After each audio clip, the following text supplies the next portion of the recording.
this available for you after the fact. We'll be able to share the presentation as well. Throughout the program, we want to make this interactive. So please use that raise hand feature and we'll allow you to speak. If you don't feel comfortable doing that, I know some people might be in their lunch hour and eating as well. Put your questions in the chat and we'll address those throughout the program. With that, I'm going to turn it over to Nancy and Steph McPhee. Thanks for being here. Well, hi, everyone. I am Steph McPhee, and I am thrilled to introduce you to the phenomenal Nancy G. Allen, who I have the pleasure to work with and have actually known. She talks about procurement professionals. I met Nancy quite a few years ago when I was in supplier diversity, and now have the pleasure to work with her as her community and communications guide for the Women's Business Development Council of Florida. And you are definitely in for a treat today as you hear about the 12 steps to getting a corporate contract. I will be monitoring the chat, so if you have a question, please drop it in and I will make sure Nancy knows. So with that, Nancy, I'll hand it over to you. Great, and thank you so much. I'm really, really happy to be here. I'm going to share my screen. Let's just make sure this works. And let's see. Okay, so can everybody see my screen? I'm hoping, yes? Yes, you're good. Okay, good. So we're going to spend some time today talking about 12 steps to getting a corporate contract. And even if you're not really looking for a corporate, quote unquote, contract, like corporate, like a huge contract, these 12 steps are going to help you to land a good client contract, right? So let's keep that in mind. You heard a little bit about me, and let me tell you again that I've had the pleasure and privilege of helping thousands of women over the years to grow, to decide to grow or not to grow their businesses, right? Because sometimes you think it's the right time or you feel pressured to grow your business, but ultimately and in fact, we'll put a copy, the name of my book. I have a book that I've written called 25 Tips for Women-Owned Businesses. It's The Decision to Scale, 25 Tips for Women-Owned Businesses. We'll put a link to that book, which will give you, really 25 easy to digest tips. So I am, as was mentioned, I'm an author, I'm a coach, and I am passionate about helping you to look at all aspects of your business and make that decision. Are you ready to go after a corporate contract or any kind of contract? I want to say a few words about this photo and tell you why I choose this photo as opposed to a professional headshot, which a lot of people use. So this photo was actually taken at the end of a professional headshot when the photographer said to me, let's have some fun. So she changed the music up, and her assistant was using a big piece of cardboard. She was on the floor. I was dancing around to the music, and the assistant was fanning with this big piece of cardboard. She was fanning so that my hair would be blowing out, right? And the picture before this, my hair is perfect, not in my face. And the picture after this one, the shot after this one, my hair, again, not in my face. And the photographer told me that she hesitated to send me this picture, which turns out to be my favorite, because she said it's not perfect. And I like to use this photo to say, yeah, life is not perfect. Your business and how you grow your business is not going to be perfect either. But having fun along the way and being authentic and owning up to the fact that it may not be perfect, but it can still be really, really good and successful is what I want to share with you today. So I have a personal motto that is tied to my core values. And your decision to go after contracts should also be tied to your core values. So my core values are connections, creativity, and courage. And as I, go through life, whether it's business or personal, and my core values happen to mirror, my business and my personal are the same. And I would venture to say that yours probably are too. I look at things related to how is this helping me to promote connections, because connections and connecting is really important to me. How is this helping to promote creativity? And am I doing something that is courageous? your core values, your personal motto will really help to determine how and when you will grow, and they'll give you lots of insight. And we have an exercise sheet that we can send you. So if you're interested in trying to figure out what your core values are, put a note in the chat, and Steph McPhee will be sure to send you out our worksheet on core values, and we'll connect with you. Give you some more resources on how you can determine your core values. So that said, here's what we're going to be covering today. We're going to look at 12 steps to getting a contract. We're going to, we don't have time to go through all 12, so I'm going to focus on 3 of the 12. How to write a capability statement, how getting certified can set you apart and can help you get that contract. And then the importance of perfecting your pitch, because as you're negotiating a contract or presenting information, you're actually pitching your business. And then at the end, we'll talk a little bit about what you can do next and how the WBDC Florida can help you to get to the next steps. All right, so again, I've identified 12 things to consider, and here they are. And I've highlighted the 3 that we're going to be talking about today. So the first is a digital presence, right? So I'll say a few words about each of these 12, and then again, highlight the 3. So your digital presence is everything related to your social media. And what our corporate partners have told us is that when they meet you, when they're looking at your bids, they take a look at your digital presence. They'll take a look at your website. They'll take a look at your LinkedIn profile. They'll look at your social media, your Facebook and Instagram. So you want to make sure that everything is up to date. And, we've had sad stories of someone not getting a contract because her website wasn't up to date. Right? Or her LinkedIn, she looked like she just had a handful of followers on her professional page, where she had, thousands, 22,000 actually, followers on her personal page. So we helped her to realize you need to move those people over to your business page, right? Capability statement, I'll say a few in a minute. A sustainability statement is something also that corporations are telling us they need to see more and more. They want to see that. And a sustainability statement is all about how you and your business operate in a sustainable, environmentally friendly, community-oriented, economically impactful way. And corporations want to see how doing business with you is going to help them, the corporation, fulfill their sustainability goals. So you want to be really careful when you write your sustainability statement. Claiming expert status is the 4th thing that you should consider. And that's all about, do you write white papers? How are you a resource? And you want to really set yourself apart as an industry expert or a resource. Getting certified, we'll talk about it in a minute. Getting registered. So that too is a process, right? So let's say that you wanted to do business with Disney. If you're a woman-owned company and you get certified as a WBE, which is a woman business enterprise, when you go on to the Disney website, you go to supplier diversity, you go to the registration link, and you can register as a woman-owned business. Disney, like many corporations, has goals to do business with women-owned companies. So it's a really good idea to set yourself apart, and we'll talk about that in the Get Certified section. But getting registered is really key. You have to register to be a vendor.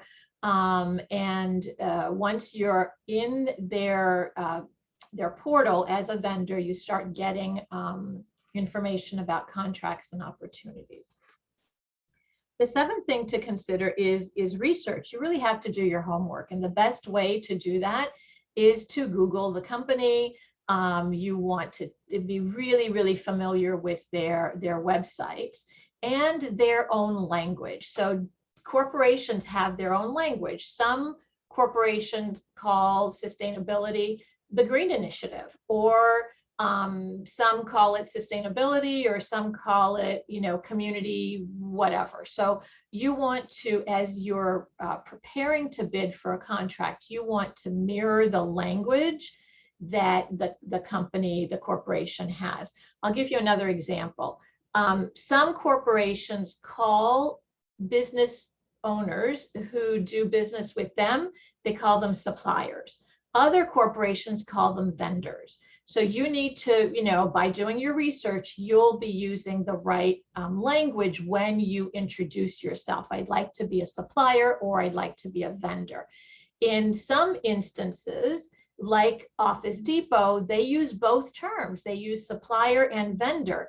Supplier means one thing, vendor means another. Supplier means, I think in the Office Depot instance, supplier means those companies that are providing products or services to the headquarters. Vendor means those who are supporting the stores, the retail operation. I may have those two terms wrong, but I hope you see the point that I'm trying to make. You need to know what the language is. Preparing for a matchmaker meeting is also very, very important. Matchmaker meetings are where buyers and suppliers get to meet. I think I skipped the vendor open house, and that's all about some corporations will have opportunities for you to meet with their top suppliers or vendors, right? The prime companies with which they do business, and they'll invite you to come in and see if you can do number 10, which is second tier opportunities. Those are subcontracts. The corporation has a major contract with XYZ company. XYZ company has a subcontract with companies that help them supply what they need to supply for the prime contract. Perfecting your pitch is 11. We'll be talking about that in a minute. And then it's really important how you onboard, meaning how you bring on new clients. And sometimes with corporate contracts, they have very specific ways in which you're to do that. So that's, again, how important it is, why it's so important to do some research. So let's dive right into these three items that I'm highlighting out of the 12. So the capabilities statement. There are basically 12 things that you should have in your capability statement. And let me first off say that your capabilities statement is like your business resume. It's a one page. It can be just the front of the page. It can be back and front, but it's also known as a one pager because that's what it is. It's a one page overview of what your business is, and it should contain these 12, if not all 12, a lot of the 12 elements. And I'll go through each one, and then I'm going to show you three samples of capabilities statements that work really well. And again, if you'd like to see those, the slide presentation will be available to you. And I'm happy to stop and take some questions if you have any along the way. So the first thing is your contact information, right? And that, believe it or not, a lot of people forget to put their contact information. So you really want to make that kind of a highlight and front and center. It should be you as the business owner, your email, your address, your phone number, and your website. Your business description, we always recommend that you consider using bullets as opposed to paragraphs in your business description.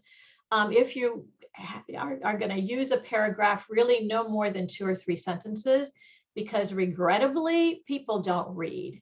And what we've been told is, if it looks like it's going to take me more than 5 minutes to read this, I'm not going to read it. They want to be able to skim and get the main highlights right away. And in the examples I'm going to show you, you'll see some different ways you can do that. Number 3 is a photo. Now that's a really important thing to have on your capabilities statement. And it should be a headshot, a professional headshot, right? And that's because we are visual beings. We will recognize a face quicker than we remember someone's name. And so it's really important that you have a nice photo. Number 4, your geographic reach. Are you local? Are you regional? Do you provide statewide services, national services, international? So you want to highlight that on your capability statement. Your expertise is also really, really important. You know, how do you differentiate yourself? Have you written articles? Do you have any certifications? These things speak to your expertise. Your differentiators can be the amount of money that you've saved a similar corporation, the amount of time you've saved. You know, I'll show you one example where she did a really nice job of challenge and solutions. That way you're able to really set yourself apart. Your customers and clients, we really recommend that you have your customer and client logos if possible. And that's really, really important because, again, we're visual. If you've done business with a corporation that has a logo that is recognizable, you want to put that on your capability statement. Your key personnel is all about your top management, right? If you're an engineering company, then you should have some engineers, some people with all the appropriate letters behind their names under your key personnel section.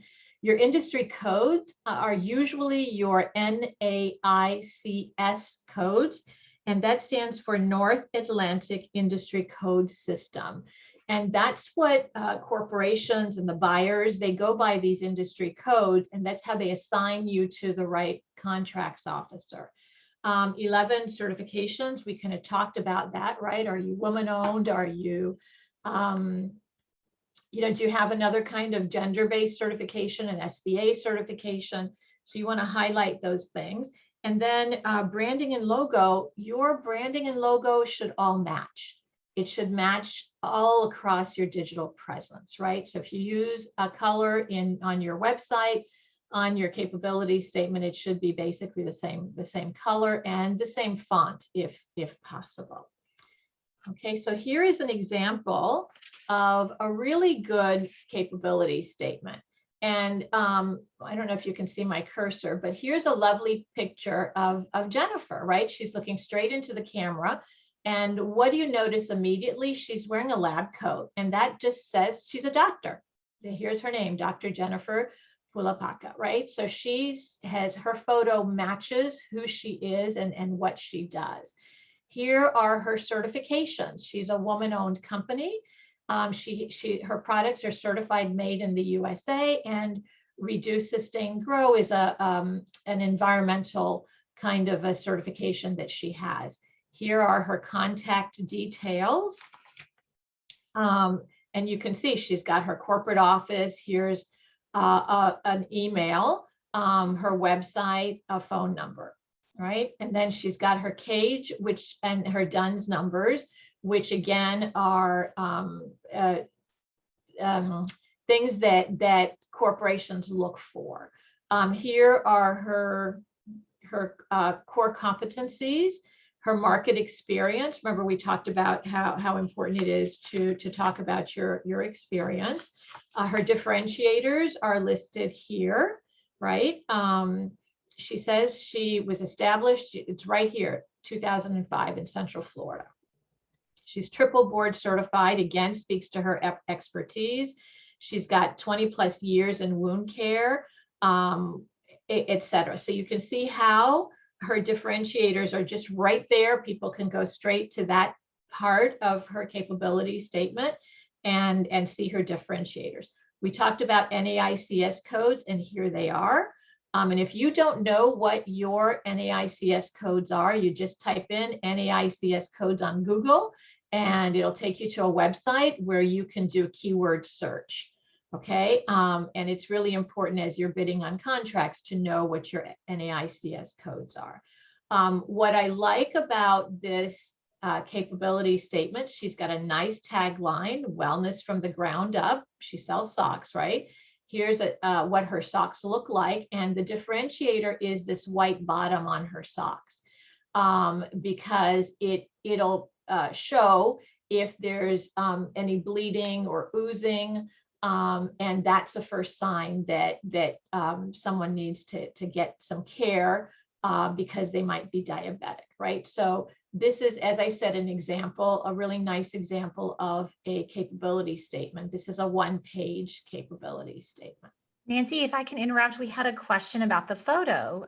Someone's asking, should it be a professional headshot in a suit, or would it be okay if they wore like a company shirt? Yeah, well, that's a really great question. And I say the more you can brand yourself, the better. So if you've got some really good company clothing that have your logo, I would say go ahead and wear that. Okay. All right, so let me show you a second example. This is a different kind of company. It's Pink Stork.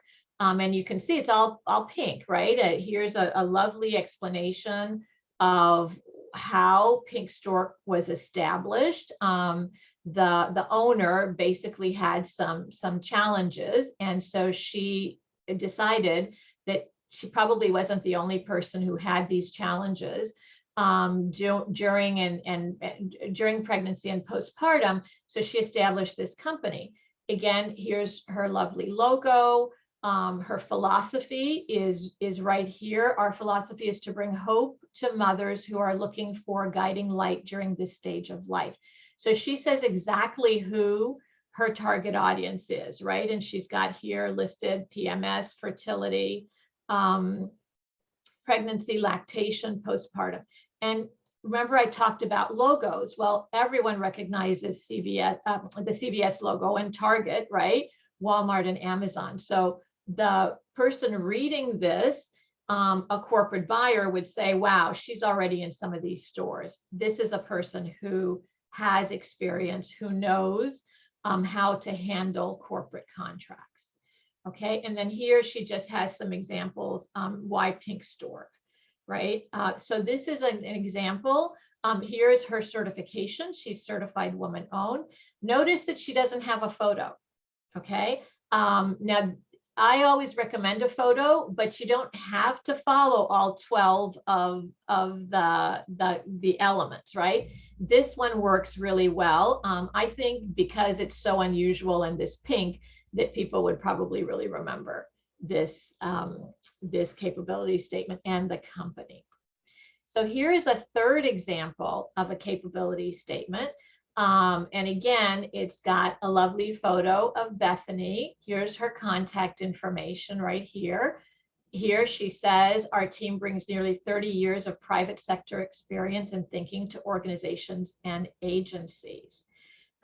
She's a published author. Here's her book. Here are her NAICS codes. She has added her EIN because she's going to need that to get paid, right? She's got her DUNS number, which is her credit number, the date founded, the type of business, and then, oops, sorry. She also has her certifications.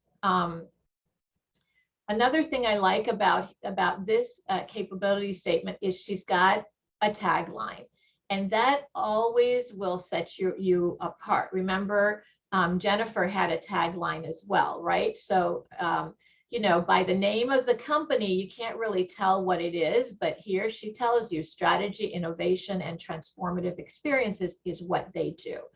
Her core competencies, look at all these bullets, right? So that makes it easy to read. You probably are going to skip this part right here and go straight here and look for what you're looking for as a corporate buyer.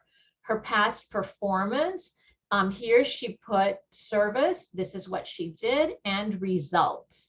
Okay, and I think this is really clever as well, because it shows what the challenge was and what the results were. And she does it for 3 different categories, and you know, she shows some pretty good results. Increased sales from 3 million to over 16 million, decreased overhead, and then traffic increased 4 times, right? So this sets her apart automatically and says, yeah, she's got some really great results. And then here are her differentiators. I also like that she used these little icons, right, to break up the space, to make it more interesting. And if you go onto her website, you'll see that it's basically the same colors. Okay, so I'll stop here to see if there are any questions. And while you're thinking of questions, let me remind you that you can have more than one capabilities statement.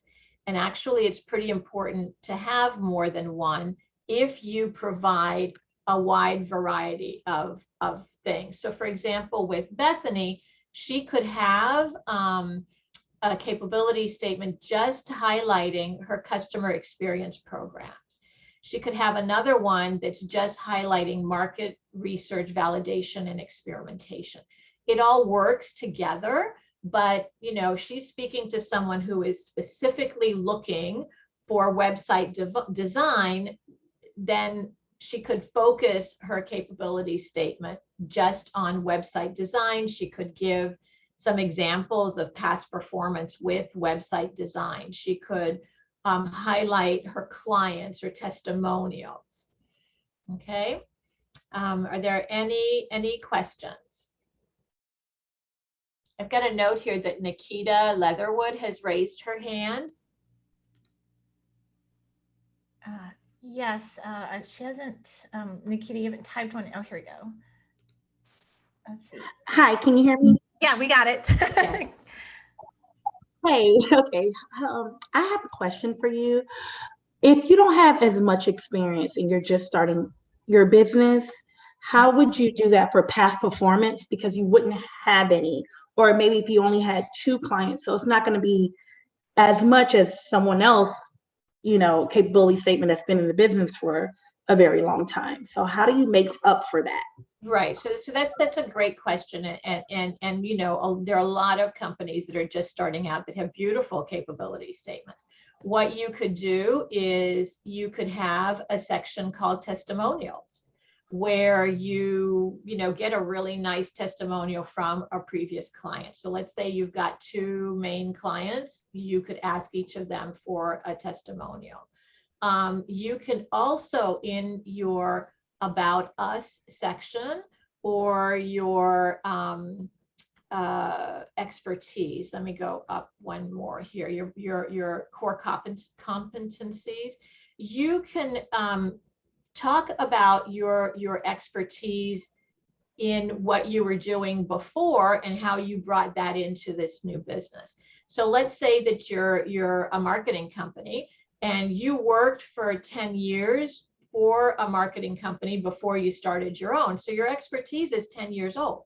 So you could say, I have 10 years, you know, over 10 years of expertise in marketing. Okay. Does that make sense? Yes, that makes perfect sense. Thank you so much. You're welcome. Okay, should I just go ahead and move on? Are there any other questions? No other questions right now, Nancy. Okay. All right. So let's talk about getting certified, because as I said, this is one of the 12 elements to getting a corporate contract. And I mentioned also that corporations are tracking their diversity spend. So getting certified as a diverse business is a really good way to set yourself apart. And what certification proves is majority ownership. So in the certification supplier diversity world, majority means 51% or more. So you have to clearly own 51%, not be a 50-50 partner with a male colleague, your husband, your brother, your father, but you have to own 51%, and the rest, the 49%, can be owned by men. It can either be one woman or a group of women that own the 51%. Okay. Of course, if you own 100%, you can get certified. It's easier than if you're 51%, because we have to do our due diligence and, you know, make sure that the supporting documents that you're going to send us prove your majority ownership, management, independence, and control. So those are the 4 basic things that certification agencies are looking for. The majority ownership, we call that a fatal criteria, right? So if you don't own, or a group of women or minorities don't own 51%, you won't get past stage 1, right? The other things, the management, the independence, and the control, there's really no fatal criteria. You just tell us about your management, show that you are independent from other companies, and show us how you control, the day-to-day operations. And if you're a corporation, that you have, the majority stock certificates. Okay. Let's see. So the process for certification for all certifying agencies, and I'm going to show you a couple of different certifications that you can consider in a minute. But the process is, there's an online application. They require that you upload supporting documents. Most of the time, they'll ask you for 3 years worth of tax returns. And if you're a brand new company, in the instance of WBENC, the Women's Business Enterprise National Council that certifies women ownership, if you're a brand new company, you can still apply. We would ask for 3 years of personal returns, or a combination of personal and corporate returns if your company is 1 or 2 years old. So the supporting documents, it can be pretty daunting. They're actually, depending on how you're registered, a sole proprietor, or a corporation, a joint venture, a partnership, an LLC. There are different documents that we require, but it's anywhere from 20 to about 25, 26 different documents. And what a lot of people tell us is, I didn't know that I hadn't been set up properly. And, we can't certify you if you're not set up properly, but boy, it's good to know, right? So that you can fix what needs to get fixed. So the supporting documents are really important. We do a site visit. And then once you get certified, that's when we say the fun begins, and you get access and you can participate to meet and greet, build relationships with our corporate partners. So why do you want to get certified? Really, it's all about connections, opportunities, and community. We have locally in Florida, 804 women certified. I represent the national organization in Florida. And nationally, there are over 16,000 women certified. So connections galore, right? Once you get certified, you're in a database called WBENC Link, and you can search other women business owners. You can do some reconnaissance, right? You can see who's your competitor out there. And you're not going to see everything about the company, but you will have some basic information, their website and email address if you want to reach out and start building strategic alliances. You'll see their industry codes and their business descriptions, right? So connections, and you can connect with other WBEs as well as with the corporations that sponsor the national office and the regional partner organizations.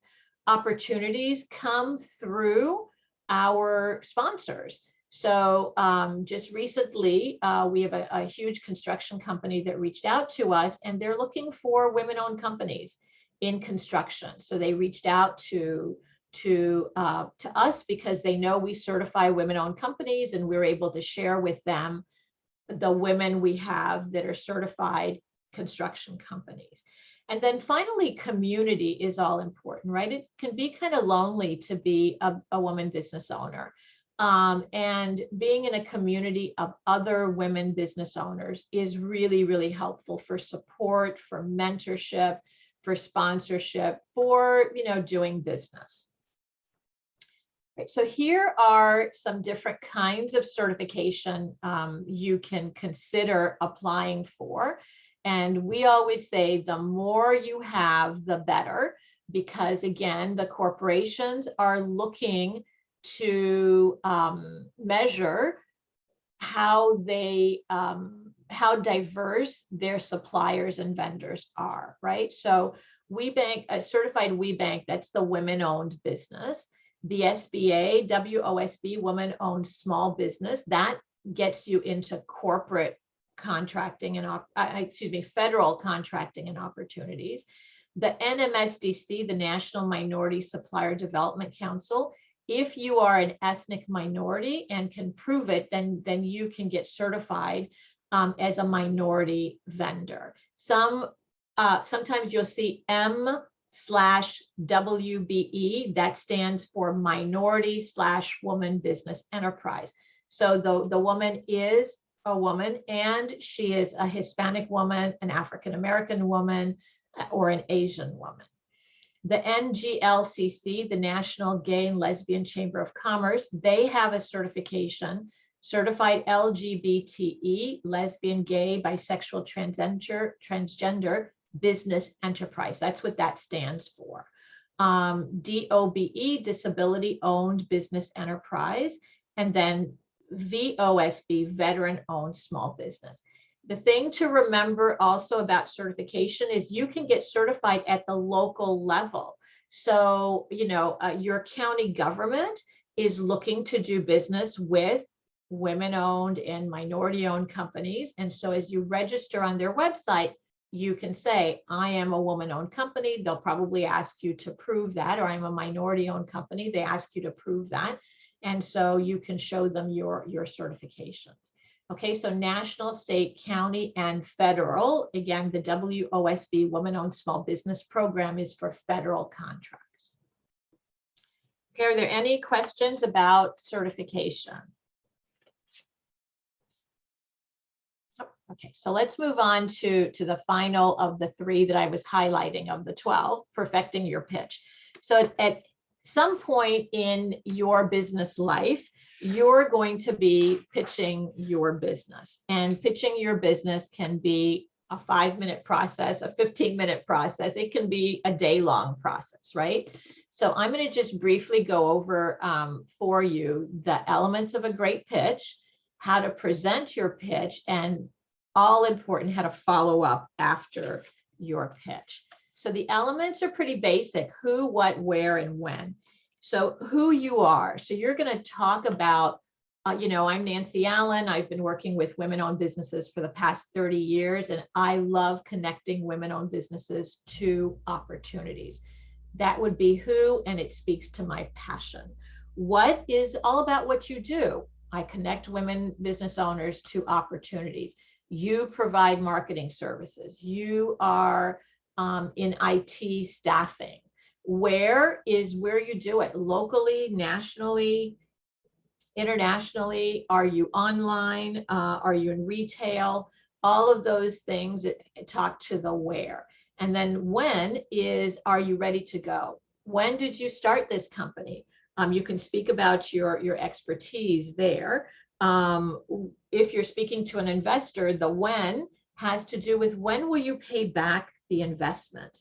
And then if you're speaking to a potential corporate contract, when are you ready to start this contract? Can you start the day after you sign the contract, or do you need time to gear up for the contract? I always recommend that you watch Shark Tank. And if you are like I was, early days of Shark Tank, it was painful for me to watch because those guys are really rude. And I always felt for the business owner who just, had this chance and less than 5 minutes to make a pitch and answer some questions, right? And the questions sometimes are really brutal. And, Mr. Wonderful is not at all wonderful. He tells people to kill their business all the time, and, tells them that they have a hobby, not a business, and that sort of thing. But stick with Shark Tank because you can learn a lot. You can learn a lot about what works and what doesn't work when it comes to a pitch. And chances are, when you pitch your company, it's not going to be to someone rude like Mr. Wonderful. It'll probably be to someone more like Lori Grenier, who seems to be more, she appreciates what the business owners are doing. And when she says no, she always says, it's a great product, but it's not for me, right? So I really suggest that you watch Shark Tank and pick up some tips from them. So the next part, presenting your elevator pitch. So when it comes to preparation, let me share this story with you. I helped a business owner one time prepare. She had a matchmaker meeting. So remember, a matchmaker meeting is where you get to sit one-on-one in front of a corporate representative who is interested in something about your business. So I asked her, you know, how did you prepare for the matchmaker? And she said, well, you know, I know what I'm going to say. And I looked at their website and I said, so do you know who you're meeting with? And she said, yes. And I said, did you Google that person? And her reaction was very surprising to me. She said, no, I didn't Google that person. That's like an invasion of privacy. Why would I do that? And so I said, well, it's not an invasion of privacy, because you can Google them and see their LinkedIn profile, and they put that up there. So that's not an invasion of privacy. And any media they've been in, not an invasion of privacy either, right? So reframe that and see it as research for preparation, right? To find some kind of a connection. So she went back and she researched, and she came back to me and she said, you know what? I'm meeting with this gentleman who is from Delaware. I'm from Delaware. And she said, and based on his LinkedIn profile, I saw that he's from like the next county over. And I said, oh, okay, so you want to work that into your presentation. Okay. And the way to do that, for example, you can say, hi, I'm Nancy Allen, and I'm, you know, thank you so much for taking the time to meet with me. I'm a Delaware-based company. I grew up in Delaware, headquartered in Delaware. And I said to her, chances are he's going to say, I'm from Delaware. I grew up in Delaware. And you establish immediately some kind of a connection. Now, you know, let's be real, that connection isn't going to turn into a contract, but it turns into a relationship that you can build based on this commonality. So you really do want to research as you're preparing. Hey, Nancy, I'm sorry to interrupt. Somebody has pointed out that just keep in mind, they are Googling you probably. Very, very good point. So again, preparation has to do with you being prepared. Is your LinkedIn profile up to speed? Is your website up to speed, right? What shows up when your name comes up on Google? So thank you for reminding me to say that. Very good point. All right, so next is your body language. Women don't, unfortunately, and I'm on a mission to change this, our body language is not very good. It doesn't exude confidence and presence when we pitch. The other thing that happens is our voice gets very high, kind of like we talk a lot, we don't stop talking, and the pitch of our voice, the more anxious and nervous we are, the higher the pitch. And studies have shown, you know, research has been done on this, why women are only getting 3% of all investments. It's because they don't come across, according to the research based on the investors' responses to questions, women don't come across as confident. So they've done some case studies where they'll have a man present a pitch, they'll have a woman present the same exact pitch.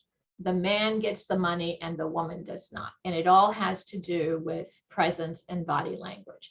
So I really recommend that you videotape yourself. You can record yourself to kind of get used to, you know, the pace of time, your voice. You know, you only have generally 5 minutes, 10 minutes. Part of your preparation is going to be figuring out how long you have to pitch, right? So you want to practice. But videotaping yourself is really, really important because you might not know that you're swinging from one foot to another. you might not realize that you're looking down as you're speaking, or that you're not smiling, right, as you're pitching. All that has to do with confidence and with presence. So it's really important that you videotape yourself. And then, of course, practice. You have to practice so that it comes across as not rehearsed. And you don't want to memorize your pitch either, because if you forget one word, it could just throw you completely, right? So you want to be familiar with your pitch enough that it feels comfortable. And then again, remember, you can have more than one pitch, right? You could have a pitch that focuses on this portion of your business and another pitch that focuses on this other portion of your business. Okay, just as you could have a pitch that says, I do work globally. But if you're pitching to someone who's only interested in the work that you do in the state of Florida, they're not really going to care that you do work globally. They're going to want you to focus on what you've done in the state of Florida. Okay, so I hope that that's clear and helpful. And then following up is really, really key. There's a great group called 1 Million Cups. And I believe it's funded by the Kellogg Foundation. And 1 Million Cups, they have chapters all over the country where you can practice your pitch and get feedback. So you present your pitch, and then a group from the community who is interested in helping small business owners will give you feedback. And the second bullet here has in quotations, blessings. And this is one of my favorite words and concepts from a coach called Karen Salmonson. And she says that blessings are blessings in the lessons that we learn. Sometimes it's really hard to get some negative feedback, right? But if you refocus and reframe and say, okay, what is the lesson that I've learned? You'll see that in that lesson is probably a blessing, right? So remember that word, blessings. And then as you follow up, make adjustments. Did you run out of time when you were pitching? Did you have too much time left over? Were there no questions? If you keep getting the same question over and over again, then you might want to put the answer in your pitch, right? So following up and making adjustments is really, really important. Right, and then here is, different types of pitch competitions that they're out there: student and university competitions, location-based competitions, company-sponsored, conference-based, and you can get more information on pitching from this website. And it was a really great article by Brian Martucci. So here's a recap of the 12 things that you need to have in place as you're going after corporate contracts, right? Excuse me, we talked about your digital presence, your capability statements, your sustainability statement, claiming expert status, getting certified is really important, getting registered properly, doing your research, participating in vendor open houses to build relationships, preparing for matchmaker meetings, always remembering that you can position yourself as a second tier provider, supplier, or vendor, perfecting your pitch, and then onboarding new clients is really important, how you do that. So what are your next steps, right? I'm going to invite you to join us for our Wednesday window, which we do the first, second, and third Wednesday of every month. Our theme for September is getting certified.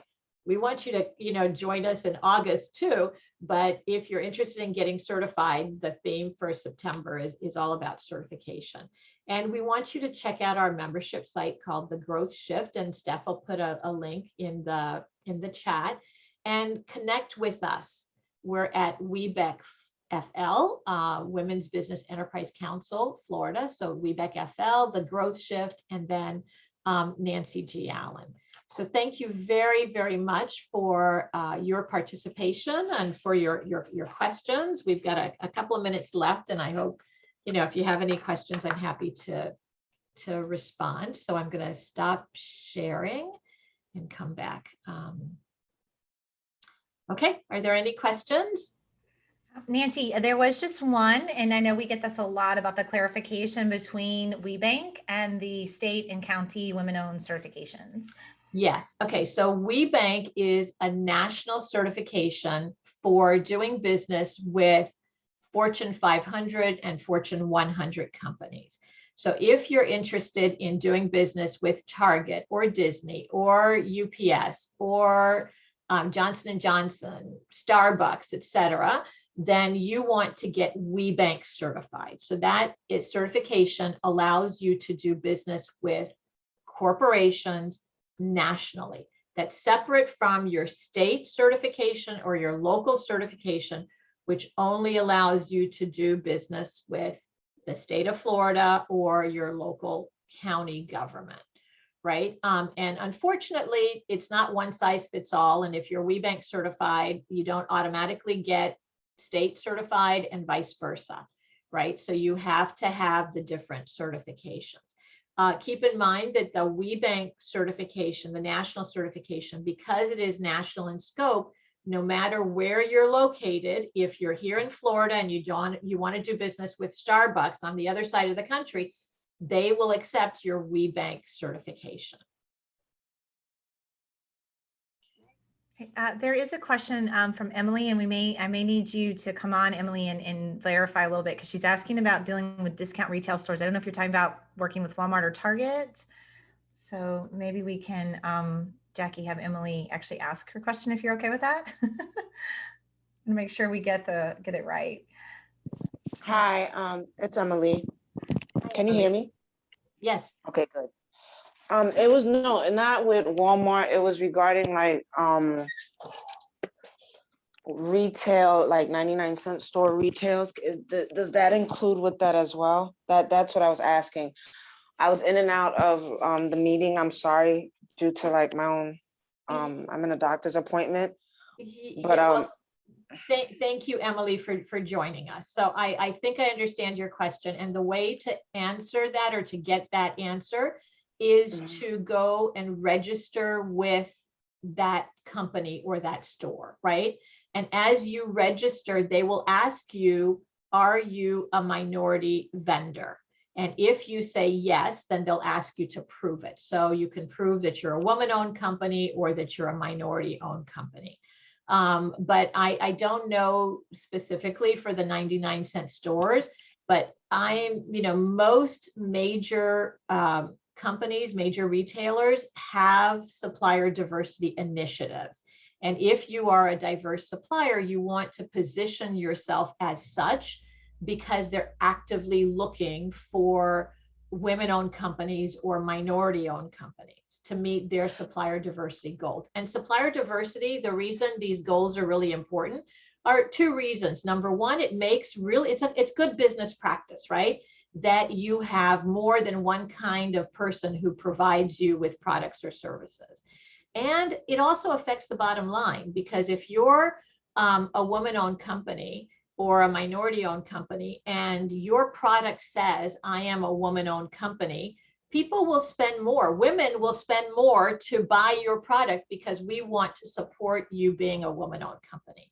And women are very loyal to other women. So if I see two products on the shelf, one says woman-owned and the other one doesn't, I'm going to try that woman-owned product.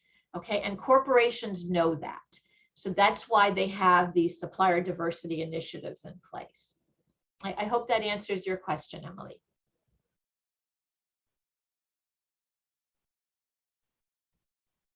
There is a question I'm seeing from Mindy, and it is about kind of asking which certifications would be best for a specific industry, and she's asking about mental health. Yeah, so it doesn't matter per specific industry. Right. So the thing to do is to look at who your targets are, right? So who, in mental health, is Pfizer one of your targets, or is a local hospital one of your targets? Figure out who your targets are, go and register as a vendor, and then you can see, do they have programs, and you can do research on their supplier diversity programs, right? Most major corporations have a link that says supplier diversity. They have a tab right there on their website, and they have their commitment to supplier diversity. So you can research to see which ones are more appropriate for you. Then what you can do is go see, are they a sponsor of WeBank, the Women's Business Enterprise National Council? You go to webank.org. Steph can put that in the chat.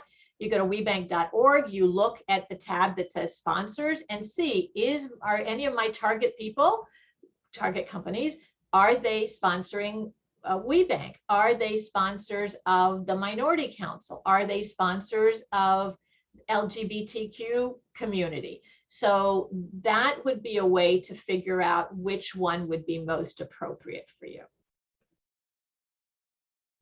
Okay, and any other questions? There was just one more, again, from Emilie, just again, a little bit more about when we talk about diversity, Nancy, what exactly do we mean by that when we're saying diverse owned business? Okay, so a diverse owned business means a non-white business. Okay, you know, to put it bluntly, it means, and when you look at corporations and how they have bought in the past, many years ago, and we're working hard to change that. The prime contractors, the main contractors, the one that got the $1 million contracts, for the most part, were white companies, right?